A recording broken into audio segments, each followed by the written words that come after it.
નમસ્કાર, તમે જોઈ રહ્યા છો ઓસ્કાર ગુજરાતી ન્યૂઝ. હું છું ભાવના ચૌહાણ. ગુજરાતમાં અવિરત વરસી રહેલા વરસાદે ઉત્તર ગુજરાતમાં જનજીવનને ભારે અસર પહોંચાડી છે. પાટણ જિલ્લાના રાધનપુર શહેરમાં છેલ્લા 2 દિવસથી સતત વરસી રહેલા ભારે વરસાદને કારણે અનેક વિસ્તારો જળબંબાકાર બની ગયા છે. શહેરના નીચાણવાળા વિસ્તારોમાં ઘરોમાં વરસાદી પાણી ઘૂસી જતા લોકોનું જીવન અસ્તવ્યસ્ત બની ગયું છે. સૌથી ચિંતાજનક બાબત એ છે કે પાણી ભરાયાને 4 દિવસ જેટલો સમય વીતી ગયો હોવા છતાં પાણીનો નિકાલ થયો નથી અને સ્થાનિકો નગરપાલિકાની કામગીરી સામે ભારે રોષ વ્યક્ત કરી રહ્યા છે. જોઈએ આ અહેવાલ. રાધનપુર શહેરમાં છેલ્લા 2 દિવસથી મેઘરાજાએ ધમાકેદાર બેટિંગ કરતા શહેરના અનેક વિસ્તારોમાં પાણી ભરાઈ ગયા છે. પોસ્ટ ઓફિસની પાછળ આવેલા ભીલવાસ અને દેવીપૂજકવાસ સહિતના નીચાણવાળા વિસ્તારોમાં વરસાદી પાણી સીધા લોકોના ઘરોમાં ઘૂસી ગયા છે.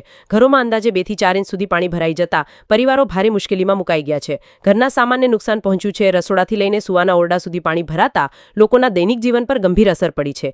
સ્થાનિકોના જણાવ્યા મુજબ છેલ્લા 4 દિવસથી પાણીનો કોઈ નિકાલ થયો નથી. નાના બાળકો, મહિલાઓ અને વૃદ્ધોને સૌથી વધુ હાલાકીનો સામનો કરવો પડી રહ્યો છે. ગંદા પાણીના કારણે રોગચાળો ફેલાવાની પણ ભીતિ વ્યક્ત કરવામાં આવી રહી છે.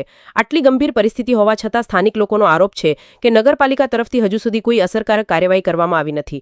પાણી કાઢવા માટે કોઈ પમ્પિંગની વ્યવસ્થા નથી, રાહત સામગ્રી પહોંચાડવામાં આવી નથી અને બચાવ ટીમ પણ સ્થળ પર પહોંચી નથી, જેના કારણે લોકોમાં ભારે રોષ જોવા મળી રહ્યો છે. માત્ર શહેર જ નહીં પરંતુ સમગ્ર રાધનપુર તાલુકામાં પણ ભારે વરસાદને કારણે જનજીવન પ્રભાવિત બન્યું છે.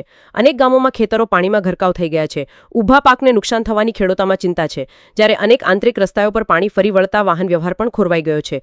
રહીશો હવે વહીવટીતંત્ર અને નગરપાલિકા પાસે તાત્કાલિક પાણી નિકાલ, રાહત કામગીરી અને અસરગ્રસ્ત પરિવારોને સહાય પહોંચાડવાની માંગ કરી રહ્યા છે. સ્થાનિકોએ ચેતવણી આપી છે કે જો તાત્કાલિક કાર્યવાહી નહીં કરવામાં આવે તો આગામી દિવસોમાં ઉગ્ર આંદોલન કરવામાં આવશે. આ દરમિયાન તંત્ર દ્વારા નાગરિકોને સાવચેતી રાખવા, વરસાદી પાણી ભરાયેલા વિસ્તારોમાં જવાનું ટાળવા અને જરૂરિયાત વિના ઘરની બહાર ન નીકળવાની અપીલ કરવામાં આવી છે.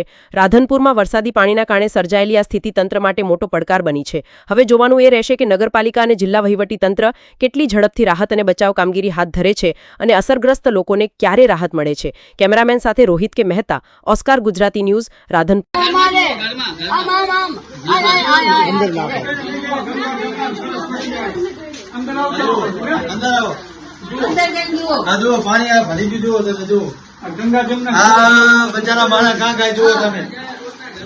ઘરે ખાવાના બને, પાણી ના ભરવા જાય, ખાવા પીવાનું આખું બધું બગડી ગયું. આ બધું આખું બધું જો આ બધું ખાટલા પલળી જાય, ગોદરા પલળી જાય, બચારા વસ્તી ખા જાય, આવે એને જોવા કોઈ દેખવા નથી આવતું. આ બધું જો પાણી ભરી ગયું, આવતું નહીં, ટીવી બધું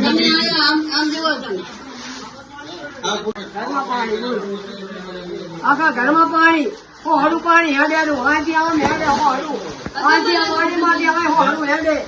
બોલો અમે શું કરીએ? અમે ખાવાની પીવાની ક્યાં જાય સાહેબ?